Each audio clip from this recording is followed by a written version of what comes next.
Assalamualaikum warahmatullahi wabarakatuh.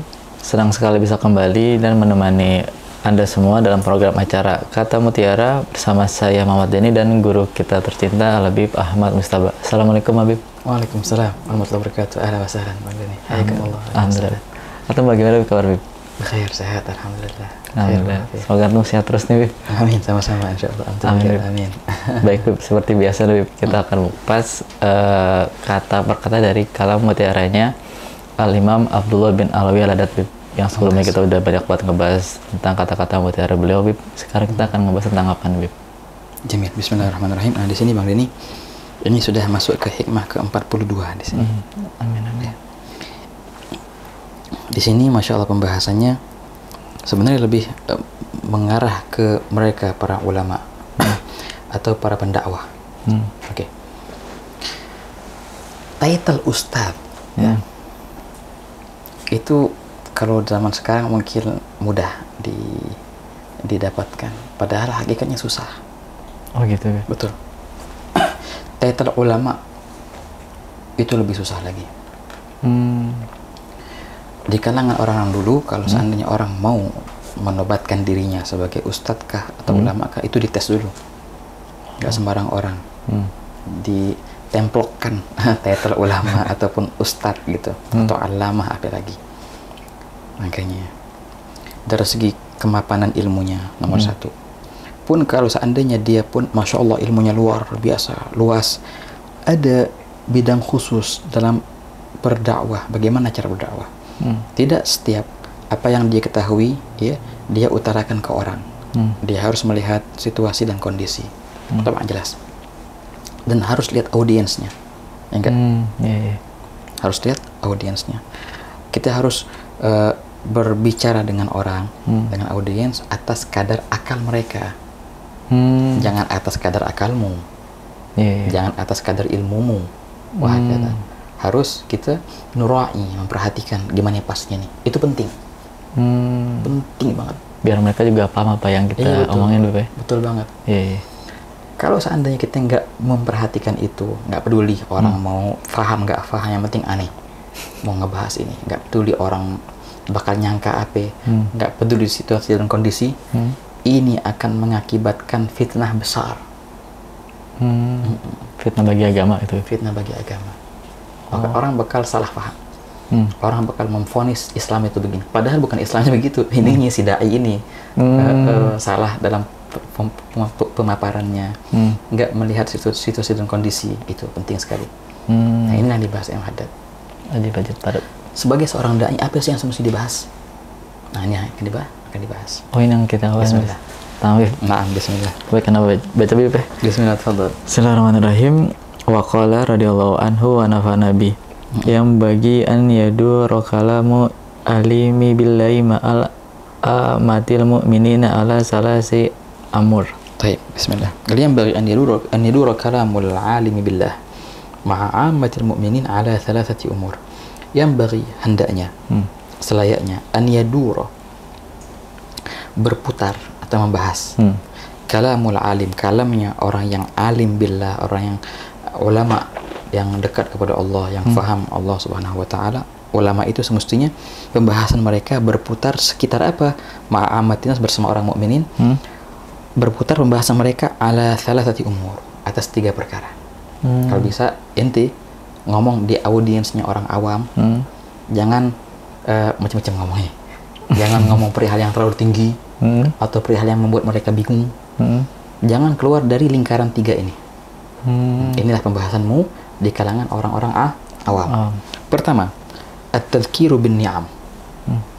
Mengingatkan mereka perihal nikmat-nikmat Allah. Ingatin mereka nikmat Allah, ingatin nikmat Islam mereka, ingatin nikmat afiat mereka. Biar mereka ingat bahwasanya banyak yang Allah Ta'ala karuniakan kepada mereka daripada nikmat-nikmat. Pertama.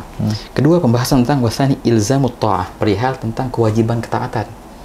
Wajib kita sholat, wajib kita puasa, bagaimana hukum-hukumnya, apa yang wajib kita lakukan, ila akhir. Yang ketiga, ijtinabul ma'asiyah, meninggalkan maksiat.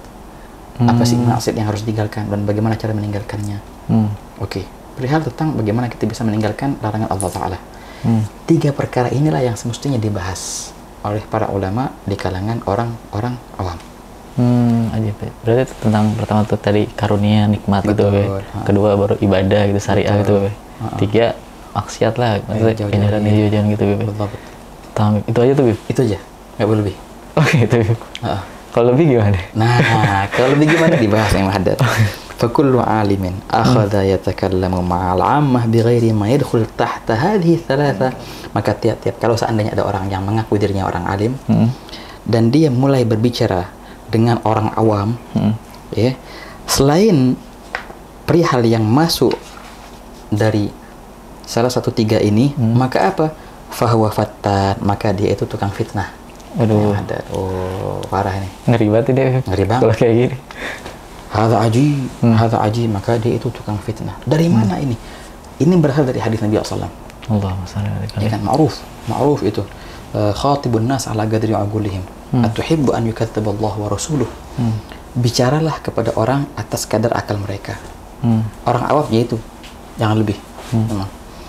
Apakah kalian mau Allah dan Rasulnya yang akhirnya didustakan karena kalian? Artinya itu. Akhirnya orang nggak percaya sama Allah. Akhirnya orang naudzubillah min dzalik murtad, naudzubillah min dzalik. Akhirnya orang hitam hatinya gara-gara kita.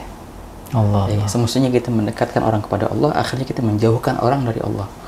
Semestinya kita mentauladani, semestinya kita memberikan suri tauladan yang baik, akhirnya gara-gara keburukan omongan kita, akhirnya orang meniru kita dalam keburukan omongan itu. Nah, itu muskilah. Akhirnya orang jauh dari Allah Ta'ala.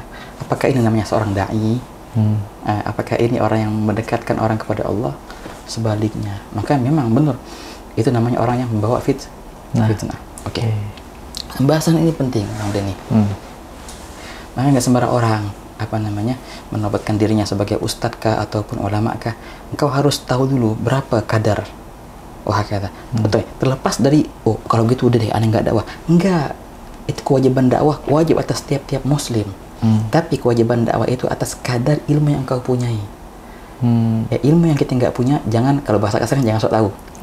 Satu, kata. Pun ilmu yang engkau punyai itu, engkau harus tahu bagaimana cara menyampaikannya, di mana dan kapan. Lihat audiensnya, pas nggak? Ada orang nih, masya Allah, dia belajar fikih, contohnya belajar fikih, pembahasan yang mendalam luar biasa. Wudu, khilaf-khilafnya madzhab arba'ah segala macam, dengan ikhtirafnya segala macam. Wah, keren deh pokoknya. S2 dalam fakultas fikih dan usul fikih contohnya gitu.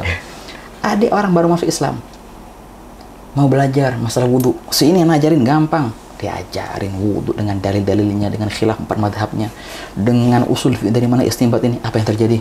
Biasa dibilang, wah alafu kalau Islam begini nggak ada yang nggak mau Islam. Begitu akhirnya kan. Kabur akhirnya. Cari yang muda aja deh. Ini apaan agama kayak gini? Padahal apakah yang disampaikan salah? Enggak, semuanya benar. Tapi nggak pas nih sama audien ini. Akhirnya apa? Mental yang ada. Benar. Nah itu. Iya, dia ngelihat negara, maksudnya agama lain lebih mudah kan? Yaudah lah. Nah, itu sering terjadi. Akhirnya karena kita, kalau bahasa kerjanya sok ini, yang terjadi akhirnya kayak gitu, orang bermental. Oke. Juga nah, sedikit gini Bang Denny. Tidaklah ditolong agama itu dengan caci maki sama sekali, dan tidak pernah di zaman manapun, di tempat manapun, dari zaman Rasulullah sampai sekarang tertolongnya agama dengan suatu cacian. Nabi SAW bersabda, ma bu'ithtu la'anan wala sabbaban, aku tidak diutus sebagai pencaci maki atau penjudge orang lain, enggak sama sekali. Baik pun itu orang baik atau buruk, yang kita caci itu contohnya Abdul Madarik, terlepas, tidaklah aku diutus sebagai pencaci maki. Wahakala kan Sayyidina Muhammad al-Baqir ketika dia sholat Jumat bersama abahnya Sayyidina Ali Zainal Abidin, dan ketika itu khotib Jumat senantiasa mencaci maki Ahlul Bait dulunya kan gitu. Sayyidina Muhammad al-Baqir kesel, abah balas dong, kan tahu balasannya apa, ini semua fitnah semua ini. Dia bilang kayak gini, emang ente pernah lihat abah ente nyaci maki orang? Katanya, ini bukan masalah kita, bukan suri teladan yang aku ambil dari datu-datuku, bukan seperti ini. Menjawab dengan caci maki juga akhirnya. Enggak. Padahal ini semua fitnah yang disebar-sebarkan tuh. Tapi nggak dibalas malahan. Kalau bahasa kasarnya nggak diklarifikasi, diamin fitnah itu. Wah, wajib inti untuk klarifikasi dong. sebagian gratifikasi itu menjadi akhirnya penolongan atas hawa nafsu, itu yang jadi muskilah. Tapi sebagian betul, tergantung niatnya segini. Aku lihat. Nah jadi artinya sama sekali nggak ada apa namanya dibelanya Islam itu dengan caci maki ataupun menjelek-jelekan orang lain. Berkata Sayyidina Imam Malik bin Anas, Imam Darul Hijrah, bila mana engkau melihat pendakwah yang lisannya kotor dengan cacian orang lain, ya, karena dia mencaci orang lain, maka ketahuilah itu bukanlah pendakwah yang benar, bukanlah dia sedang menolong Islam. Kenapa? Karena Islam tidak perlu ditolong dengan cacian. Allah. Islam nggak perlu, nggak perlu untuk ditolong dengan suatu cacian. Islam ditolong dan disebarkan dengan kebaikan, kalimat yang baik. Dan bila mana ada cacian di situ, berarti bukan bagian dari Islam ini. Dan tidaklah Islam ada sama sekali di situ. Ala kulli hal. Ini biasanya cacian ini udah biasanya kan kalau Anda lihat tuh biasanya kayak atau pengajar atau apa gitu kan mereka caci itu karena biasanya tuh beda kayak dalam beda, iya. Ya kan, karena ada perbedaan, dia nggak suka, dia nggak ikut kita. Makanya dibilang bukanlah problem suatu perbedaan. Perbedaan bukan problem. Dan nggak ada orang yang sama otak aneh selain sama kayak anti pasti. Pun perbedaan ada di kalangan sahabat, ya kan? Tapi yang menjadi problem bagaimana kita menyikapi perbedaan itu.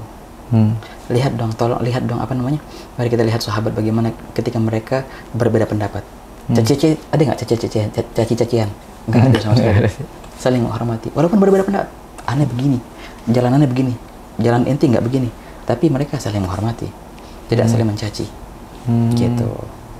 Nah, makanya, dan semua tuh ulama billah, al-arifin billah, perbedaan tidak luput dari mereka. Tapi dalam perbedaan mereka itu terdapat penghormatan, penghargaan, saling menghormati, dan nggak ada sama sekali mencaci. Karena perbedaan. Wah, kata. Ala kulli hal. Nah, artinya seorang dai wajib baginya ketika dia berdakwah untuk memperhatikan audiensnya, tingkat. Wah, kata. Dan kalau seandainya enti ngomong sama orang awam, jangan keluar dari 3 perkara kata yang ada. Pertama, ingetin nikmat. Yang kedua, mengajak taat. Yang ketiga, menjauhkan dari maksiat. Nah, cukup 3 itu. Selain itu, apapun namanya, kapanpun dan dimanapun, tidak beralasan dengan kondisi ataupun keadaan. Selain 3 ini berarti pemfitnah yang membawa itu. La ilaha illallah. Insyaallah khair. Kalau zaman sekarang udah beda nih, mana orang yang kayak pinter ngomong gitu kan, mana ustadz tuh kan agak keliru gitu. Orang kadang-kadang jago ngomong kan, wah ini ustadz nih udah nih, dan ini sama dia deh. Makanya kan. Soalnya kalau ngeliat maksudnya dia jago gitu kan dalam pembahasan ngomongnya gitu kan. Dan juga tapi nggak ada di sini gitu kan. Itu kan kadang-kadang udah disangka, oh ini ustadz nih, gitu kan. Dulu artinya kewajiban menasihati wajib atas setiap muslim, baik pun secara umum atau secara khusus. Tapi untuk mengandeng title ustadkah ataupun alimkah atau ulamakah, itu hatta di sana diterima ataupun di Yaman atau di Mesir dulunya dan sampai sekarang, nggak bisa. Itu bagian berdakwah dengan pola fatwa, bagian berdakwah dengan memberikan hukum. Ini ada lingkaran khusus. Selain daripada lingkaran umum atas tiap-tiap muslim, wajib mereka menasihati sesama muslim. Tapi bila mana nasihat itu ataupun arahan itu ada di situ unsur hukum syariatnya, ini harus dipelajari, harus di-handle oleh orang-orang yang khusus.